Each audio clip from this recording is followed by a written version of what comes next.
Today we've got 5 absolutely terrifying true stories from people who went camping and came face to face with something they were never supposed to see. And I promise you, every single one of these will make you think twice the next time somebody suggests sleeping in a tent. Story 1. The Visitor at Boundary Waters.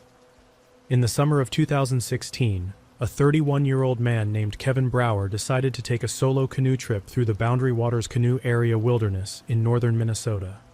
For those unfamiliar, the Boundary Waters is over 1 million acres of untouched forest, lakes, and rivers that stretches right up to the Canadian border. There are no roads, no cell service, no buildings, no power lines. Once you paddle in, you are completely and totally cut off from the rest of civilization.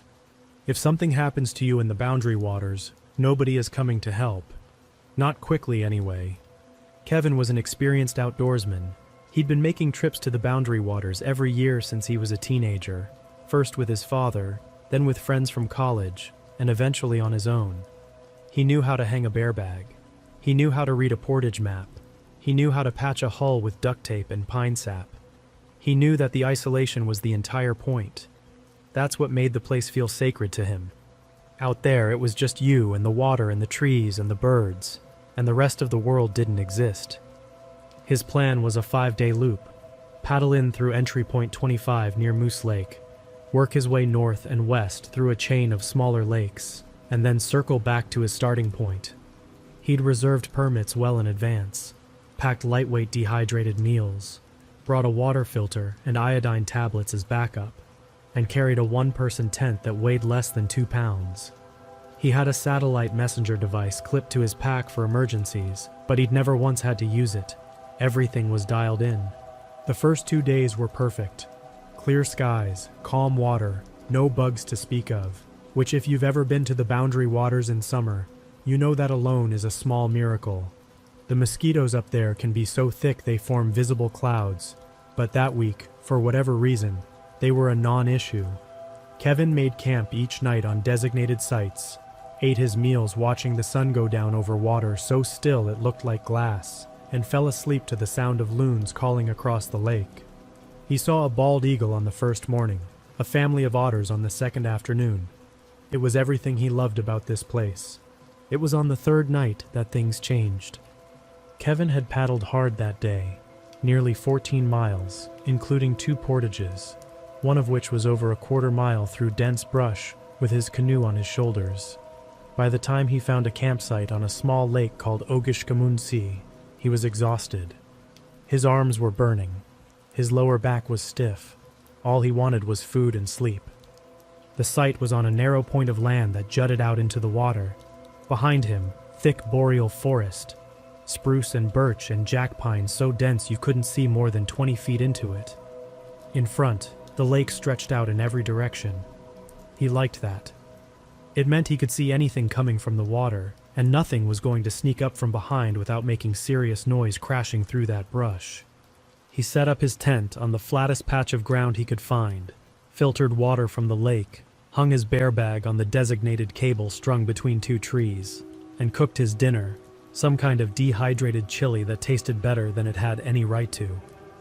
By 9:30 the sun was getting low, painting the clouds in shades of pink and orange, and Kevin crawled into his sleeping bag. He was asleep within minutes. He woke up at what he estimated was around 2 in the morning. He didn't know why.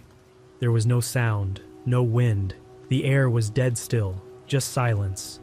And that was the problem, total silence. No frogs, no insects, no loons, nothing. If you've spent any time in the North Woods, you know that the forest at night is never quiet. There's always something, peepers, crickets, owls, the rustle of small animals, always. The absence of that sound is unnatural. It means something has frightened every living thing in the area into silence. Kevin lay still and listened. His heart rate was already climbing and he didn't even have a reason yet. It was just instinct. Something deep and old in his brain had identified a threat before his conscious mind could catch up. His body knew before he did. Then he heard it. Footsteps.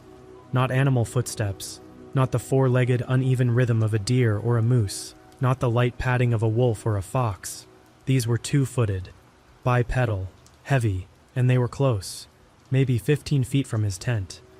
They were coming from the direction of the tree line, moving slowly, each step placed with care, as if the person was trying to be quiet but couldn't avoid the crunch of pine needles and dry twigs underfoot. Kevin held his breath. In the Boundary Waters, it's not unheard of to have another camper wander into your sight by mistake. People get turned around, especially on lakes with multiple campsites. But it was 2 a.m. There was no reason for anyone to be walking through the woods at that hour. The nearest other campsite was over a mile away by water, and to reach Kevin's site by land, you'd have to bushwhack through some of the thickest forest in the region. Nobody does that during the day, let alone in the middle of the night. And there was no flashlight, no headlamp, no glow of any kind. Whatever was out there was moving in total darkness, and apparently had no problem doing so. That detail is what unsettled Kevin the most. He told this story later on an outdoor forum, and he kept coming back to that point. Whoever this was didn't need light. The footsteps circled his tent, slowly, one full loop. Kevin tracked the sound as it moved from his left side, around the foot of the tent, across to the right side, and then around behind him, to the side facing the tree line. Then they stopped.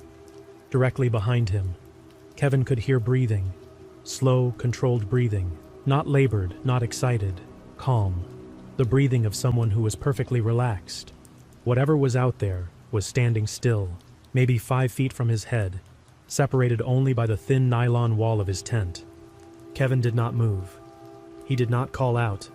He did not reach for his flashlight or his knife or his satellite messenger. Every instinct he had told him to stay silent, stay flat, pretend to be asleep. He didn't know what would happen if this person realized he was awake. He didn't want to find out. For the next, and Kevin swears to this, he says he watched the minutes tick by on his watch. 45 minutes. Whoever was standing behind his tent did not move. They just stood there, breathing. Occasionally, Kevin heard what sounded like weight shifting from one foot to the other. A slight creak of a boot sole. But the person never spoke, never touched the tent, never did anything except stand there. 45 minutes. Standing motionless in the pitch dark, inches from a stranger's tent, in the middle of a wilderness that requires a multi-hour paddle just to reach. Kevin said the worst part was not knowing what the person was doing. Were they looking at the tent? Were they looking at something else? Were they deciding something? He lay there running through every possibility, and none of them were good. Then, just as suddenly as it had arrived, the footsteps started again. They moved away from the tent, toward the tree line, slowly at first, then faster. Within a minute, the sound had faded completely into the forest. Within a few minutes after that, the frogs started back up. The insects returned. The loons resumed their calls. The forest came back to life, as if some invisible pressure had been lifted. Kevin did not sleep again that night. He lay rigid in his bag until first light, which at that latitude in summer comes early, around 5:15. The moment there was enough light to see, he unzipped his tent and stepped outside. Everything looked normal. His bear bag was still hanging. His canoe was where he'd left it, pulled up on the rocks. His gear was untouched. But he walked to the spot behind his tent where the visitor had stood, and the ground there was soft, a mix of pine needles and damp earth. And there, clear as day, were boot prints, size 11 or 12, with deep tread marks from heavy-soled hiking boots. Someone had been standing there, all right. A person. A real flesh-and-blood person with no light source, no camp of their own, no canoe, no visible means of having gotten to that lake, standing 5 feet from a sleeping stranger at 2 a.m. Kevin took photos of the boot prints with his phone. Then he broke camp in record time. He said he had everything packed and his canoe in the water in less than 15 minutes, which for anyone who's done backcountry camping, you know that's fast. He completed his trip, but changed his route, skipping the remote lakes he'd planned to visit and sticking to the larger, more populated waterways. He paddled the remaining 2 days without stopping to camp overnight. He slept in his canoe, pulled up on rocky shores, in broad daylight, where he could see in every direction. He reported the incident to the Forest Service when he returned to the entry point. The ranger he spoke to listened carefully, took notes, and told him that in rare cases, people do live illegally in the boundary waters, off the grid, sometimes for months, sometimes for years. People who don't want to be found, people with their own reasons for being out there. The ranger said they'd look into it and ask Kevin to email the photos of the boot prints. Kevin did. He never heard back. He followed up twice. No response. Kevin still goes to the boundary waters, but he doesn't go alone anymore. Story 2. The Wrong Trail in the Smokies. In October of 2019, a couple from Knoxville, Tennessee, Rachel and Tom Desmond, decided to spend a long weekend backpacking in the Great Smoky Mountains National Park. The Smokies are the most visited national park in the United States, drawing over 12 million people a year, but most of those visitors stick to the scenic drives and the easy day hikes near the main entrances. The backcountry, the deep interior of the park, is a different world. Once you're a few miles from a trailhead, you can hike for hours without seeing another soul. Rachel and Tom were both in their late 20s, in good shape, and had done this trip before. They knew the trails. They knew the elevation changes. They knew that October in the Smokies can swing from sunny and warm to cold and rainy in the space of an hour. Their plan was to hike to Campsite 37, a backcountry site about 7 miles from the trailhead, situated on the Appalachian Trail at an elevation of about 4,000 feet. They started their hike on a Friday morning. The weather was ideal. Mid-50s, overcast, a slight breeze carrying the smell of wet leaves and wood smoke from somewhere far away. The kind of autumn day where the mountains turn into a solid wall of orange and red and gold, and the trail feels like a tunnel carved through color. They made good time, stopping only twice to rest and filter water from a creek. They arrived at Campsite 37 just before 4 in the afternoon. Now, backcountry camping in the Smokies works on a reservation system. You have to book specific sites for specific nights, and the park limits how many people can be at each site at any given time. There's a maximum group size, a maximum number of tents, and you have to hang all your food on bear cables because black bears are everywhere in this park. Rachel had reserved the spot weeks in advance, and when they arrived, they were relieved to see it was empty. They'd have the place to themselves. The campsite itself was pleasant enough, a roughly flat area surrounded by old-growth hardwoods, with a small creek running along the eastern edge. There were the standard bear cables, a few flat spots for tents, and a privy about 100 yards down a side trail. Rachel and Tom set up their tent on the flattest patch of ground near the creek, hung their food bag, cooked dinner over their camp stove, freeze-dried pad thai, which they ate sitting on a fallen log, and settled in for the night. By 8 o'clock, the temperature had dropped into the low 40s, and they were zipped into their sleeping bags. Around 11 that night, Rachel was still awake. She was a light sleeper and had never been able to fall asleep easily in a tent. She was reading on her phone with the brightness turned way down, scrolling through a book she'd downloaded before they lost cell service.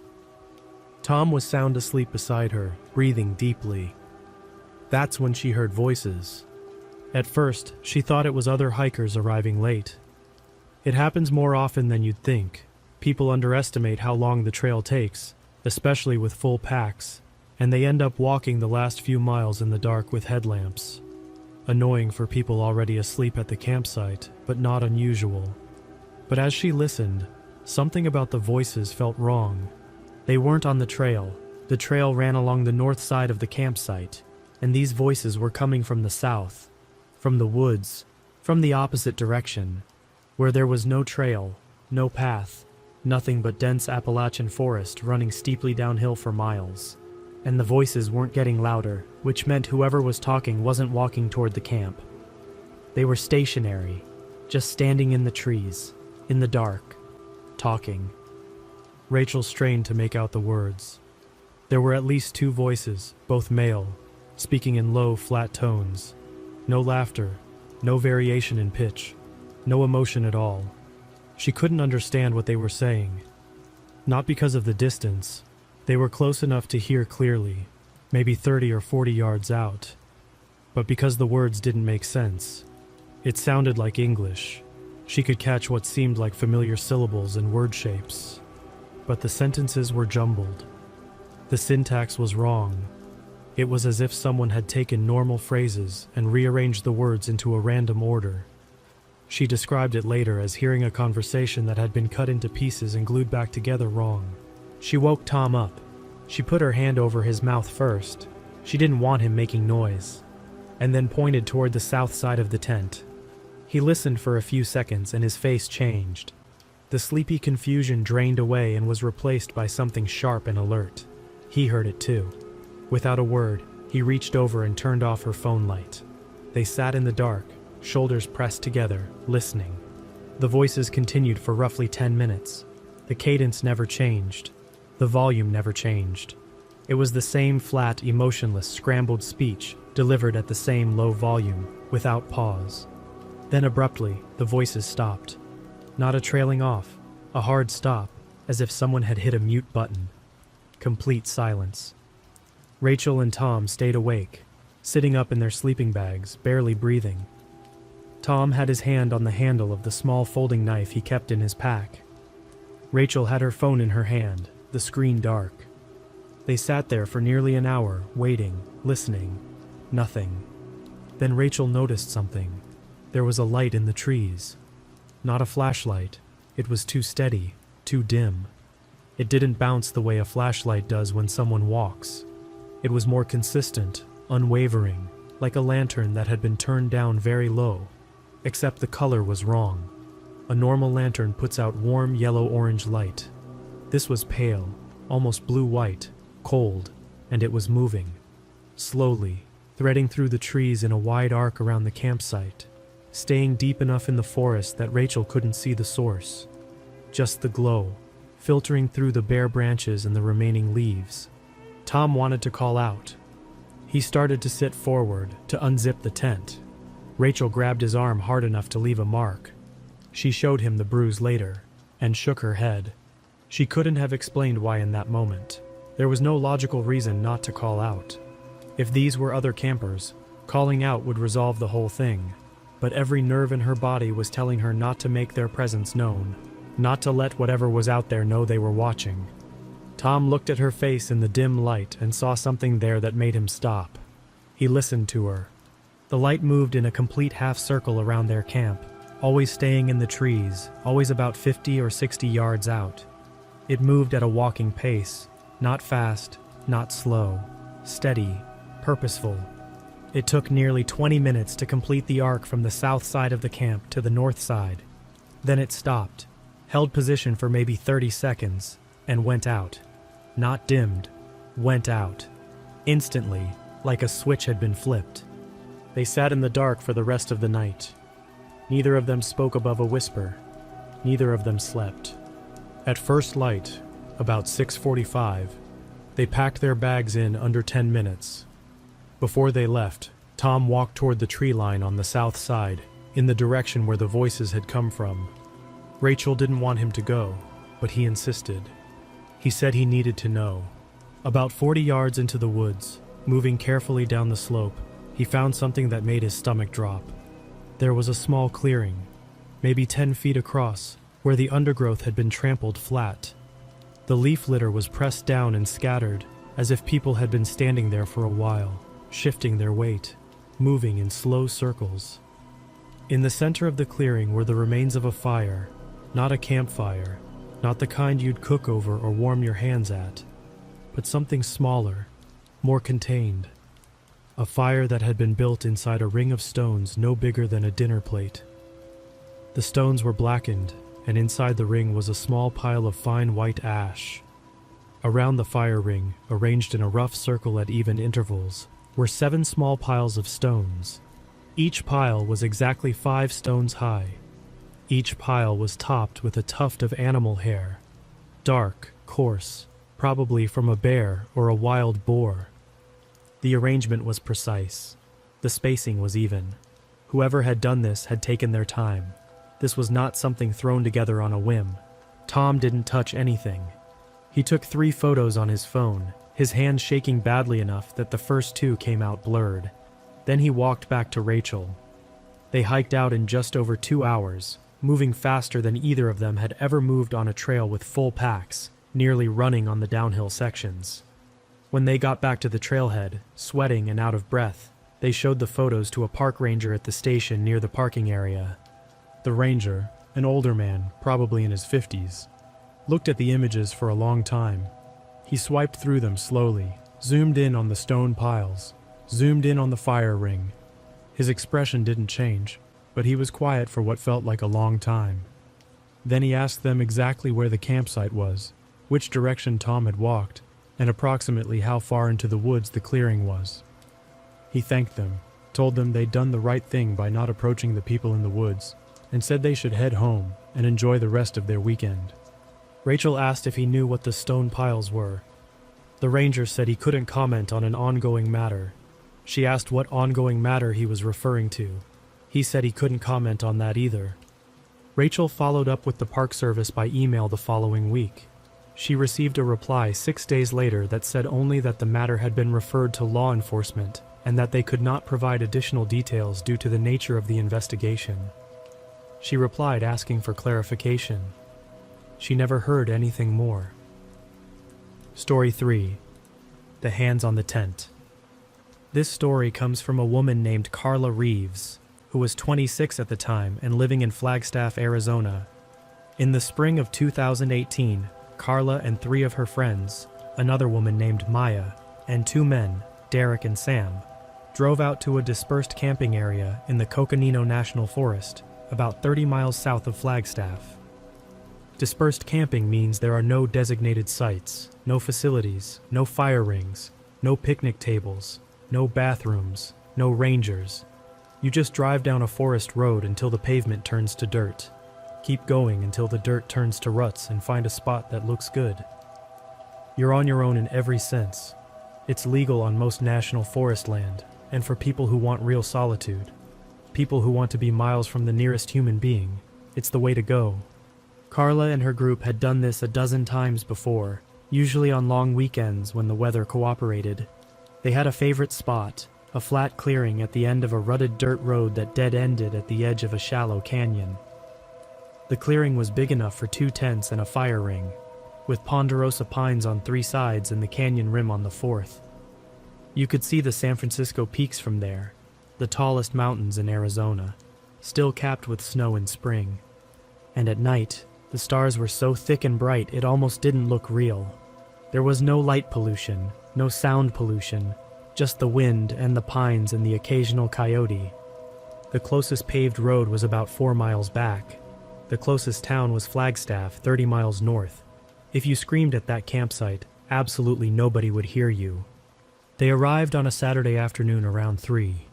The drive-in had been rough. The road was worse than usual from spring runoff, and Derek's truck had bottomed out twice on deep ruts. They set up 2 tents, Carla and Maya in one, Derek and Sam in the other, about 15 feet apart, with the fire ring between them. They gathered wood, built a fire, cooked hot dogs and corn on the cob wrapped in foil, drank some beers, told stories, watched the stars come out. Normal camping night. The kind of night you remember fondly for years. By 11 or so, the fire was dying down. The temperature was dropping into the 30s, and everyone decided to call it. Carla woke up at some point in the middle of the night. She didn't know why at first. No sound had woken her, no dream. She just opened her eyes and was awake. She checked her phone. 3:22 in the morning.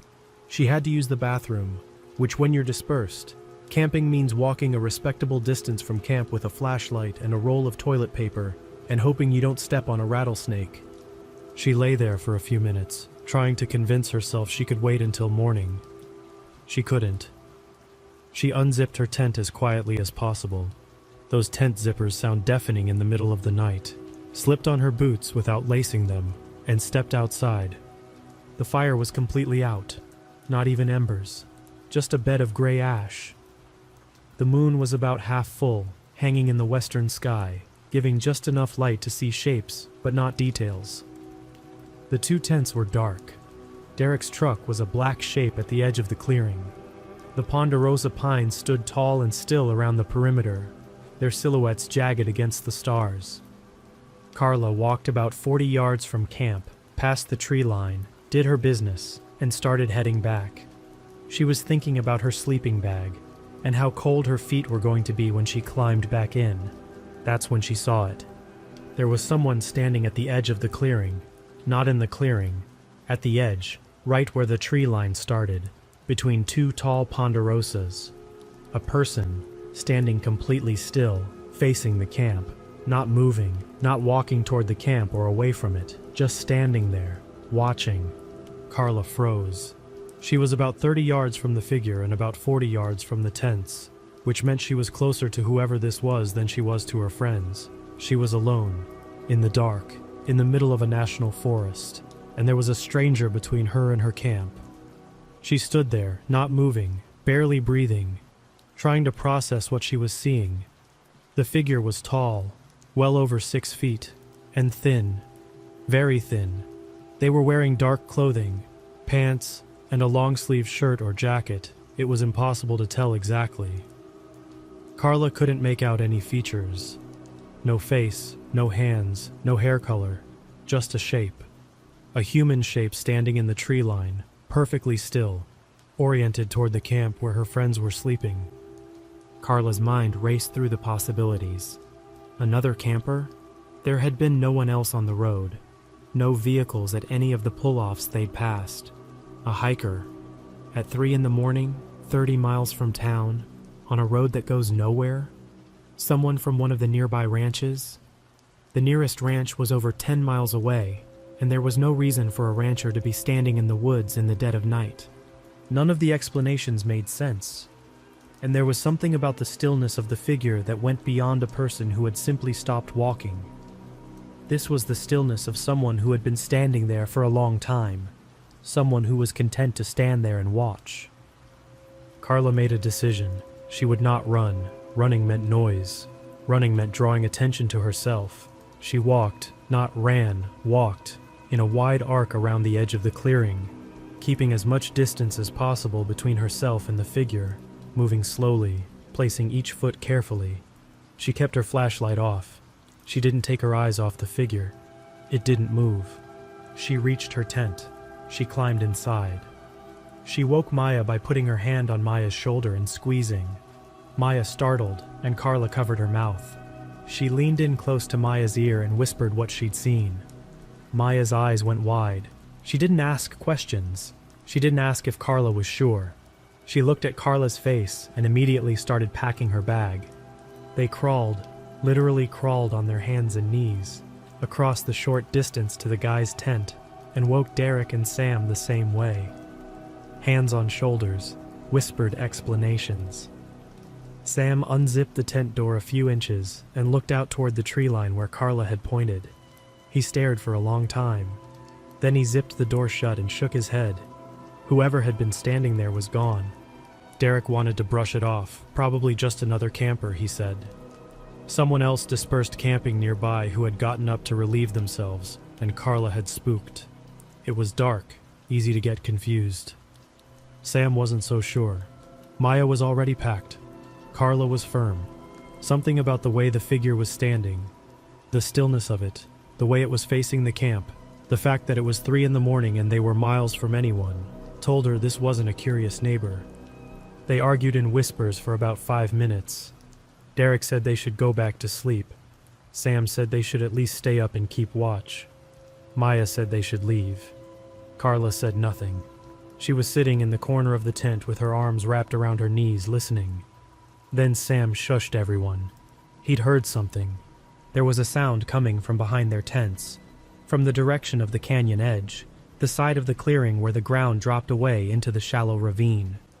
It was a scraping sound, slow, rhythmic, steady, the sound of something hard being dragged across rock. It lasted about 30 seconds, then it stopped. Nobody said anything. The 4 of them sat in that tent, shoulder to shoulder in the cramped space, eyes wide, breathing shallow. The silence stretched out. Then Derek pointed at his tent wall. In the faint moonlight filtering through the nylon, casting just enough glow to see shapes, they could all see it. A handprint, pressed against the outside of the tent from the exterior. A full, spread-fingered handprint, the fingers long and splayed, pressing the fabric inward, creating a clear impression. Then, right next to it, another one. 2 hands, pressed flat against the tent wall, about shoulder width apart. Someone was standing directly outside the tent, pressing both hands flat against it. Nobody screamed. Nobody breathed. They all stared at those 2 handprints, pushed into the tent fabric, completely motionless. The person outside didn't push harder, didn't try to collapse the tent, didn't grab the fabric, didn't try to find the zipper, didn't say anything. They just held their hands there, pressed flat, as if they were feeling the tent, feeling whether something was inside, feeling the warmth. The hands were big. Carla said later that the fingers seemed too long, but she acknowledges she was terrified, and her perception might not have been reliable.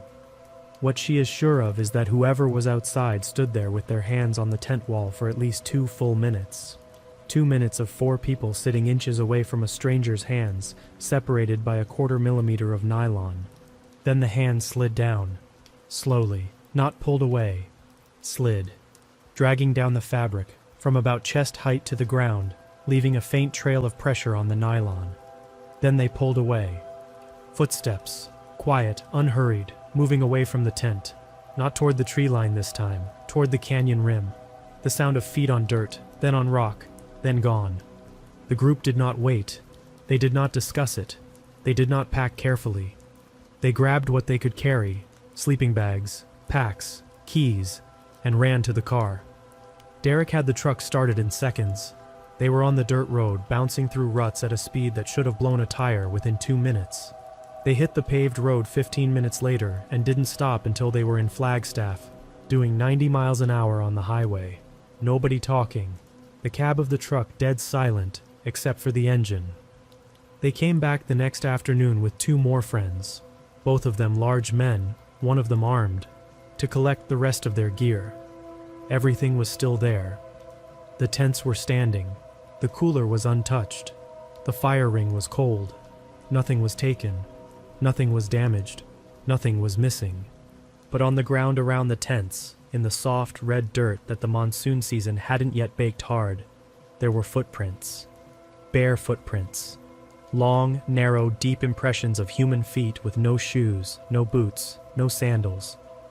Whoever had been out there that night, pressing their hands against the tent, standing at the edge of the clearing in the dark, was barefoot. In the Coconino National Forest, in March, when the nighttime temperatures were in the low 30s. Carla has not been dispersed camping since. She says she still camps, but only at developed campgrounds with other people around. She says she still thinks about those handprints, about the way they slid down the tent wall, about the person who was standing on the other side, close enough to touch, choosing not to come in. She says the thing that still keeps her up at night isn't what happened. It's not knowing what would have happened if she hadn't woken up. Story 4. The Recording. In August of 2020, a man named Jeff Holt, 38 years old, a high school biology teacher from Boise, Idaho, took his 12-year-old son, Nate, on a father-son camping trip to the Sawtooth Wilderness. The Sawtooths are one of Idaho's most remote and rugged wilderness areas. Jagged granite peaks that rise over 10,000 feet, alpine lakes tucked into cirques carved by glaciers, and dense old-growth forest that stretches for miles in every direction. The area is home to mountain lions, wolves, black bears, and the occasional grizzly that wanders down from the north. It is serious backcountry. Jeff and Nate had been doing these trips since Nate was 8. It was their thing, the one tradition that was just theirs, separate from the rest of the family. Jeff's wife and their younger daughter weren't big on camping, so this was father-son time, and both of them looked forward to it all year. They hiked into a lake called Toxaway Lake, about 9 miles from the trailhead. It's a popular destination in the summer. The lake sits in a granite basin surrounded by towering peaks, and the water is so clear you can see the bottom at 20 feet. But Jeff had timed their trip for a Tuesday start, hoping to avoid the weekend crowds. It worked. When they arrived at the lake that afternoon, sweating under their packs, the entire basin was empty. No tents, no other hikers, just the lake and the mountains and the wind. They set up camp on a granite slab overlooking the water, surrounded by white bark pines that had been sculpted into twisted shapes by decades of wind. Jeff had brought a small handheld audio recorder, one of those digital ones about the size of a cigarette lighter, made by Zoom. He liked to record ambient nature sounds on their camping trips. It had started as a whim. He'd recorded a thunderstorm on one of their early trips and liked the way it sounded through headphones, and had turned into a hobby. He had a whole library of recordings on his laptop at home. Rainstorms on tent fabric, wind through canyon walls, bird calls at dawn, the crack of ice on an alpine lake in the early morning. He kept them organized by location and date. Nate thought it was nerdy. He ribbed his dad about it constantly, but Jeff didn't care. There was something about being able to put on headphones months later and be transported back to a specific place, a specific night, a specific moment. It was his thing. That night, after they'd eaten dinner, mac and cheese cooked on the camp stove, the backcountry staple, and Nate had fallen asleep in the tent around 9, Jeff sat outside for a while by himself. The sky was clear, and the Milky Way stretched overhead in a band so bright it cast faint shadows on the rocks. He sat on the granite and watched satellites track across the sky. It was one of those moments that made every mile of hiking and every ounce of pack weight worth it. Before he turned in, he pressed record on his audio device, set it on a flat rock about 10 feet from the tent's front door, and pointed the microphone toward the lake. He wanted to capture the sound of the water at night, the gentle lapping against the rocky shore, the wind moving through the basin, maybe the call of a great horned owl if he was lucky. He checked the battery, full, and the available storage, plenty. Then he crawled into the tent, zipped up, and went to sleep. The night passed without incident. Jeff and Nate both slept well. The exhaustion from the 9-mile hike took care of that. Nate woke up once to use the bathroom and came back complaining about how cold it was. Jeff didn't wake up at all. In the morning, they ate oatmeal, packed up camp, and hiked to the next lake on their route. Jeff retrieved the recorder, switched it off, and stuck it in the top pocket of his pack without a second thought. He didn't listen to it. He never listened to the recordings in the field. That was a project for when he got home. They spent 2 more days in the Sawtooths, camping at 2 more lakes, and hiked out on Friday morning. Great trip. No issues. That Sunday evening, after the gear was cleaned and put away, Jeff sat down at his desk in the spare bedroom he used as an office, plugged the recorder into his laptop with a USB cable, and started listening to the Toxaway Lake file. He opened it in Audacity, a free audio editing program, so he could see the waveform as well as hear the sound. He put on his good headphones, the over-ear ones that blocked out ambient noise, and pressed play. For the first hour and a half, it was exactly what he expected. Water sounds, wind, the occasional crack of a branch as a tree shifted, a few unidentified animal calls, probably pikas, the small mammals that live in the rock fields at high elevation. Peaceful stuff. Jeff was half listening, scrolling through emails on his phone, considering whether to trim the file down or keep the whole thing. Then, at roughly the 1 hour and 47-minute mark, something changed. There was a sound, faint at first, almost lost in the ambient noise. He almost missed it, but something made him set down his phone and pay attention. Breathing. Not animal breathing, not the quick, shallow panting of a deer or the snuffling of a bear. This was measured, controlled human breathing. Slow inhales through the nose, long, steady exhales, and it was close to the recorder. Very close. Within a few feet. Whoever was breathing was standing right next to the rock where Jeff had placed the device. Jeff sat up in his chair. He rewound the file 30 seconds and listened again. There it was, clear as anything. A person, breathing slowly and calmly, standing feet from the tent where he and his 12-year-old son were sleeping. He turned up the volume and kept listening. The breathing continued for about 3 minutes, just breathing. No footsteps, no rustling, no other sounds of movement. Whoever this was had approached the camp silently enough that the recorder hadn't picked up their arrival. They were just there, suddenly, breathing. Then there was a soft sound, fabric rustling, or maybe clothing brushing against itself, the kind of sound you hear when someone shifts their arms or adjusts their jacket. and the breathing moved. It got slightly quieter, as if whoever was breathing had shifted position, maybe taken a step or two back from the recorder. Then the whispering started. It was barely audible. Even with the volume turned up and the good headphones on, Jeff had to strain to make it out. A human voice, whispering. One voice, not a conversation, a monologue, a continuous unbroken stream of whispered words. Jeff couldn't make out individual words, no matter how many times he replayed the section. The volume was too low, and the lake sounds and wind kept interfering. But the rhythm of it was clear. It was speech, sentences. Flowing, continuous, rapid speech delivered in a whisper, without pause, without inflection, without emotion. Just a steady, quiet flow of words that went on and on and on. Jeff's hands were shaking. He paused the playback and sat there for a minute, staring at the waveform on his screen. Then he checked the timestamp. The whispering had started at 2:14 in the morning. He pressed play again. The whispering continued. It did not stop. It did not pause.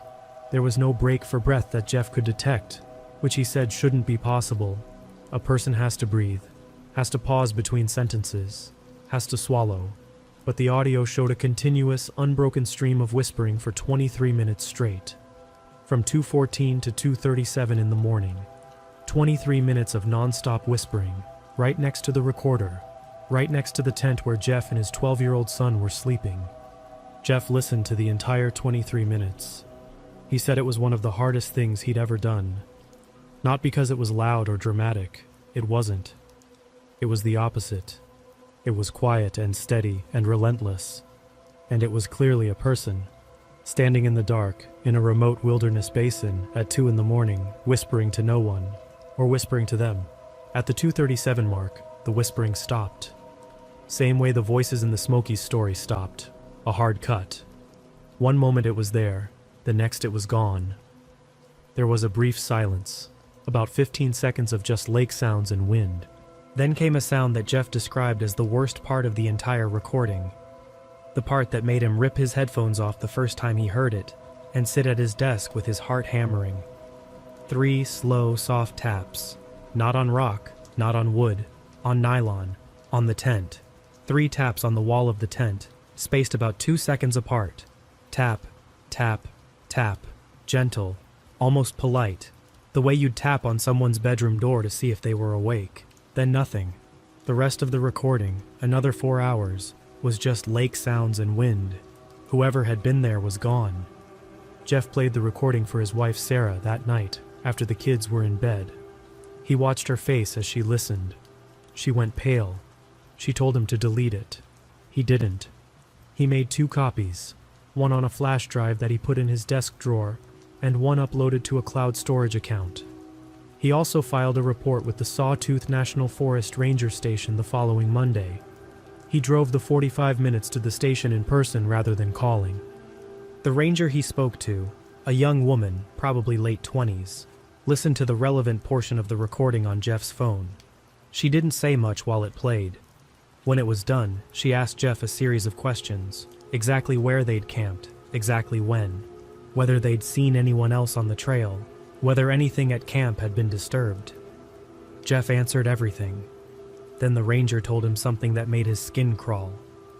She said they'd had a handful of similar reports over the past few years. Hikers in the Sawtooth Wilderness describing the feeling of being watched at night, finding footprints near their camp in the morning that they couldn't account for. One couple had reported hearing someone walking circles around their tent for over an hour.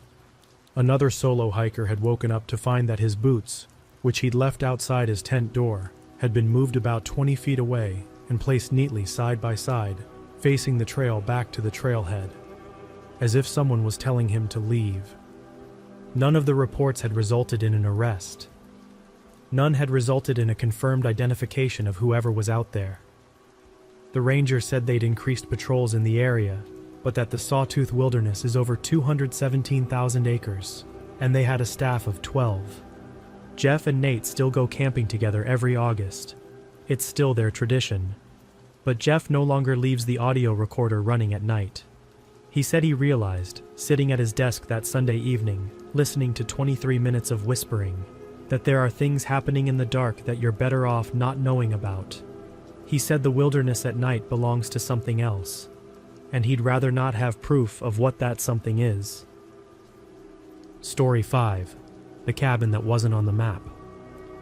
This final story takes place in West Virginia, in the Monongahela National Forest, in November of 2017. Two friends, Patrick Lowe and Eric Vaughn, both 33, had planned a 3-day backpacking trip along a section of the Allegheny Trail. Both men were from Charleston, West Virginia. Both were experienced hikers who'd been exploring the state's backcountry since their early 20s. And both had a particular love for late-season trips, November, even early December. When the trails were empty, the leaves were down, the underbrush had died back, and the mountains felt like they belonged to no one. There's a different quality to the Appalachian woods in late autumn. The canopy is gone, so you can see farther through the forest than at any other time of year. The silence is heavier. The colors are muted, grays and browns, and the dark green of the occasional hemlock. The days are short. The nights are long and cold. Most people don't want to be out there in November. Patrick and Eric loved it. They started on a Thursday morning from a trailhead near Durban, a tiny town in the eastern part of the state. The temperature was in the low 30s. Their breath made clouds. The trees were bare except for the oaks, which hold their dead brown leaves through winter with a sound that's distinct. A dry, papery rustling in the wind that sounds nothing else in the forest. A light mist hung in the valleys below them, filling the hollows with white, making the ridgetops look like islands floating in a sea of clouds. It was beautiful and stark and lonesome. By mid-afternoon, they'd covered about 8 miles along the ridge, moving at a good pace on the well-maintained trail. The terrain was typical for the Allegheny Highlands, rolling ridgeline with steep terrain falling away on both sides into forested hollows and creek drainages. The soil was thin and rocky. The trees were mostly hardwoods, oak, maple, beech, hickory, their bare branches forming a lattice overhead through which the gray sky was visible in every direction. Around 3:30, with maybe an hour and a half of daylight left, they started looking seriously for a place to camp. Good flat camping spots were hard to come by on this section of trail. The ridge was narrow, and the ground on either side sloped away steeply. Every potential site they passed was either too slanted, too rocky, or too exposed to the wind that was now picking up from the west. They pushed on for another mile, hoping to find something suitable before they lost the light entirely. That's when Eric stopped walking and pointed downhill. About 200 yards below the trail, through the stripped bare hardwood forest, there was a structure. At first, Patrick thought it was a rock formation. The area had outcrops of sandstone and limestone that could look like buildings from a distance. But as they stood there squinting down the slope, they could see it clearly. It was a building. A small cabin, maybe 12 feet by 12 feet, built from rough-cut logs. It had a single door, no windows, and a roof made of corrugated metal that had gone nearly black with age and oxidation. It sat in a small, relatively flat area on the hillside, surrounded by hemlocks, one of the few evergreen species in the area, which partially concealed it from the trail. If the hardwoods had still had their leaves, they never would have seen it. Patrick checked his map, a USGS topographic map he'd bought specifically for this trip. There was nothing marked at this location. No shelter, no historical structure, no trail intersection, nothing. Eric pulled up the area on his GPS unit, which had the National Forest overlay loaded. Same thing, just blank forest. No symbol, no label, no indication that anything existed on that hillside. They looked at each other. They were both tired. They were both cold. The wind was picking up, and the temperature was going to drop into the 20s overnight. The prospect of sleeping inside an actual structure, even a crude windowless one, with a roof over their heads and walls to block the wind, was very appealing. They left the trail and picked their way down the slope, stepping over downed logs and pushing through mountain laurel thickets until they reached the cabin. Up close, the cabin was crude but solid. The logs were hand-hewn. You could see the axe marks, and fitted together with notched corners, chinked with what looked like a mixture of clay and moss. The metal roof was rusted but intact, with no visible holes. The door was made of thick wooden planks, reinforced with iron cross braces, and hung on hand-forged iron hinges. There was no lock, no latch, just a leather loop that served as a handle. Patrick pulled the leather loop and pushed. The door swung open heavily, scraping against the dirt threshold. Inside, the cabin was a single room. The floor was packed dirt, hard and dry. Against the far wall, there was a wooden platform, a sleeping shelf, basically, raised about 2 feet off the ground, wide enough for 2 or 3 people to lie side by side. It was built from the same rough-cut lumber as the cabin itself, and it was covered with a layer of dried pine boughs that someone had laid down in overlapping rows. In the corner, there was a small wood stove made from a 55-gallon steel drum, cut in half, with a hinged door welded on the front and a stovepipe running up through the roof. There was a stack of split firewood next to the stove, maybe a dozen pieces, cut to length and stacked neatly. On the opposite wall, there was a shelf made from a single plank of wood, and on it sat 3 items: a tin cup, a tin plate, and a folding knife with a wooden handle, the blade closed. Everything was covered in a fine layer of dust. The place smelled like damp earth and old wood and pine resin. But here's the thing that gave both men pause. It was clean. Not lived in clean, but maintained clean. No cobwebs in the corners. No leaves blown in through the door. No animal nests. No mouse droppings. No sign of rot or water damage. The stovepipe showed no rust on the interior. The firewood was dry and seasoned. The pine boughs on the sleeping shelf were not fresh, but they weren't crumbling either, maybe a few weeks old. Someone was taking care of this place. They just weren't here right now. Patrick and Eric debated.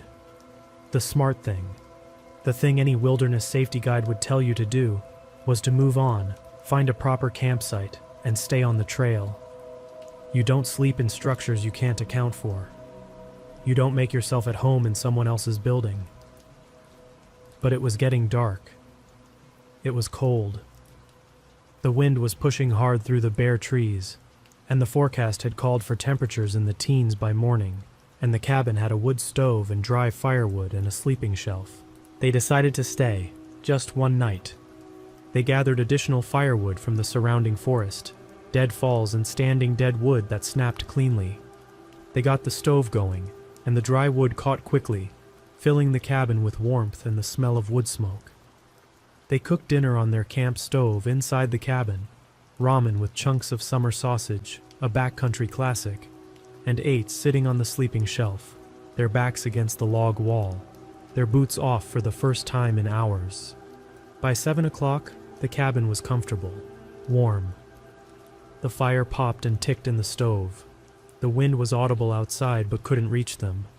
By 8, they were in their sleeping bags on the wooden platform, talking about the rest of the trip, debating whether to cut the route short and head out a day early so they could catch the WVU football game on Saturday. Normal stuff. The kind of conversation you have when everything is fine. Eric fell asleep around 9. Patrick lay awake for a while, watching the firelight flicker through the seams of the stove door, casting shifting orange shapes on the log walls. He listened to the fire and the wind. The wind had picked up. He could hear it roaring through the bare treetops above the cabin, a deep rushing sound. But inside, everything was still. Warm. Safe. He started to feel like staying here had been the right call. At some point, Patrick guesses it was around midnight, based on how long the fire had been burning down. He heard a sound that brought him fully and instantly awake. Not groggy, not confused, awake. 0 to alert in a fraction of a second. It was footsteps, on leaves, but not one set of footsteps, many. Multiple people, moving through the dry leaves in the forest duff, coming from downhill, from the direction of the hollow below the cabin, heading upward toward them. The sound was unmistakable, that crunching, shuffling rhythm of boots on dry autumn leaves, and there were a lot of feet making it. Patrick sat up and shook Eric's shoulder. Eric woke up fast. Some part of his brain must have already been on alert, because he didn't groan or ask what was happening. He just sat up and listened.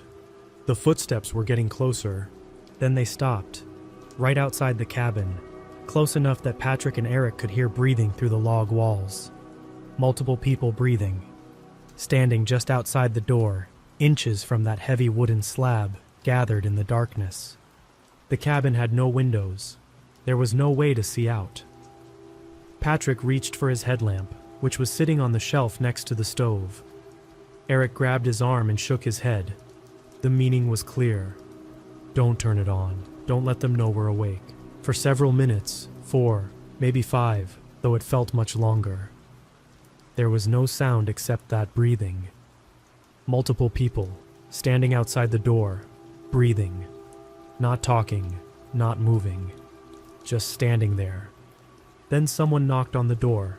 3 knocks, firm but not aggressive, not pounding, not kicking. The kind of knock you'd use on a neighbor's front door in the middle of the afternoon. Polite, measured. That's what made it so terrifying. The normalcy of it. The calmness. Neither Patrick nor Eric responded. They sat on that sleeping shelf, shoulder to shoulder, staring at the door in the near total darkness. The fire in the stove had burned down to coals, giving off just enough dim orange glow to see the outline of the door. A full minute passed. Patrick counted the seconds in his head. 60 seconds of silence. Then the knocking came again. 3 knocks. Same rhythm, same force. 1, 2, 3. And then a voice. A man's voice. Calm, even, almost friendly.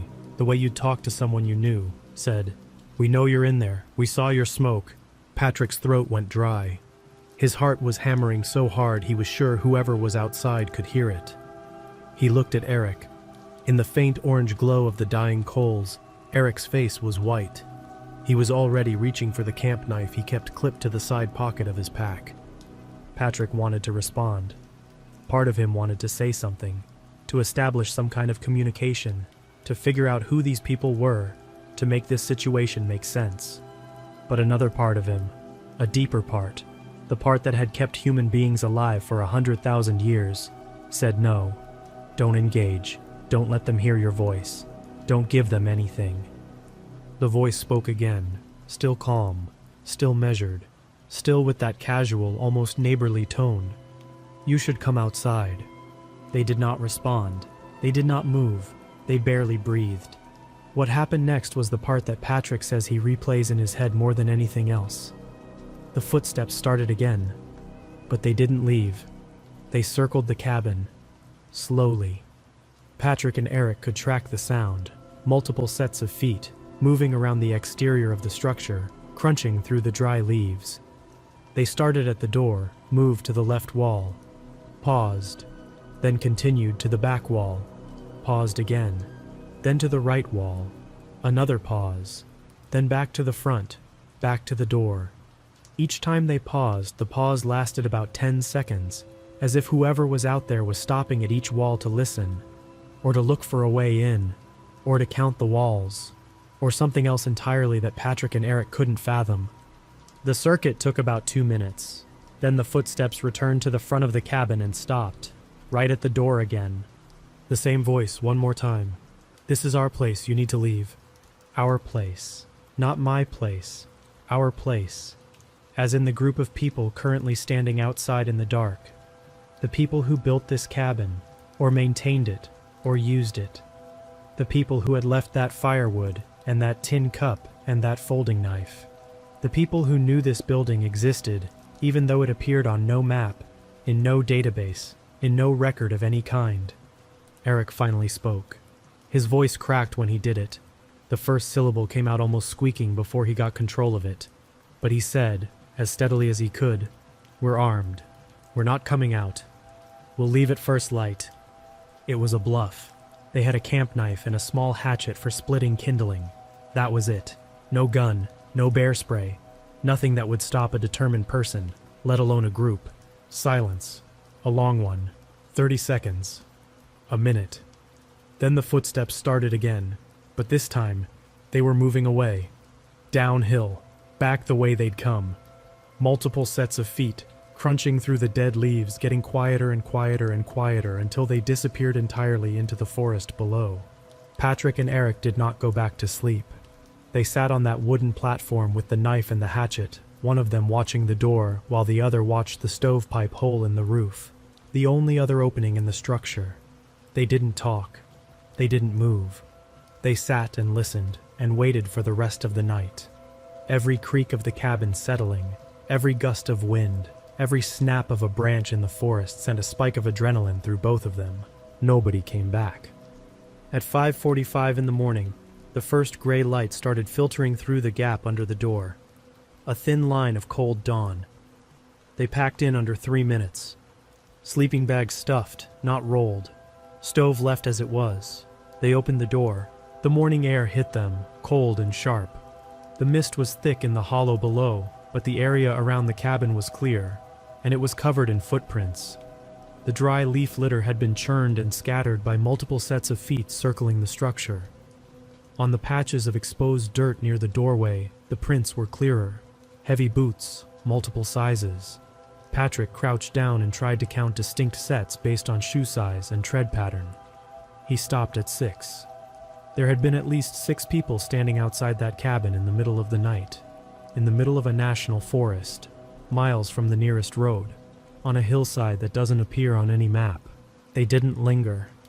They climbed back up to the trail and hiked out at a pace that had them both soaked in sweat despite the freezing temperature. They covered the 8 miles back to the trailhead in under 3 hours. The entire way, neither of them saw another person. Not one. When they got home, Patrick tried to research the cabin. He spent hours online, searching historical records, Forest Service databases, the National Register of Historic Places, West Virginia Division of Culture and History archives, old land surveys. Nothing. The cabin didn't exist, as far as any official record was concerned. He contacted the Monongahela National Forest Office directly. The woman he spoke to on the phone said she wasn't aware of any structure in that area. She said there were sometimes illegal structures built deep in the forest by various groups. People growing marijuana, survivalist groups, people who had decided to live outside the system, people who had their own reasons for being out there and very much did not want company. She asked Patrick for the GPS coordinates of the cabin. He gave them. She was quiet for a moment. Then she told Patrick and Eric that they were lucky. She said that word specifically, lucky. Patrick asked her what she meant. She said she couldn't elaborate, but repeated that they should consider themselves fortunate that the encounter ended the way it did. She recommended that if they hiked that section of trail again, they stay on the trail and not investigate any structures they might see from the ridgeline. Patrick and Eric still hike together. They still do late-season trips in the Appalachian backcountry, but they stay on the trail now. They carry a satellite communicator, and when they see something in the woods that doesn't belong, a structure, a clearing, a path that isn't on the map, they keep walking. They don't stop. They don't investigate. They learned that lesson in a 12-by-12 windowless cabin on a hillside in Monongahela, listening to 6 sets of footsteps circle in the dark. And those were 5 true disturbing encounters people had while camping in the wilderness. 5 groups of people who went out into nature looking for peace and quiet and found something waiting for them instead. People who heard footsteps in the dark and breathing that wasn't their own and voices that said things they couldn't understand. People who found handprints on their tents and boot prints in the dirt and stone circles they couldn't explain. If you take anything from these stories, let it be this. The wilderness is not empty. It never has been. And sometimes the things out there in the dark know you're there long before you know about them. If you enjoyed these stories, make sure to hit that like button, subscribe, and turn on all notifications. If you haven't already, check out the podcast on Spotify and Apple Podcasts. If you have your own camping horror story, something that happened to you out in the woods that you've never been able to explain, put it down in the comments or send it in to justcreepy.net. And who knows, your story might end up in a future video. Until next time, stay safe out there.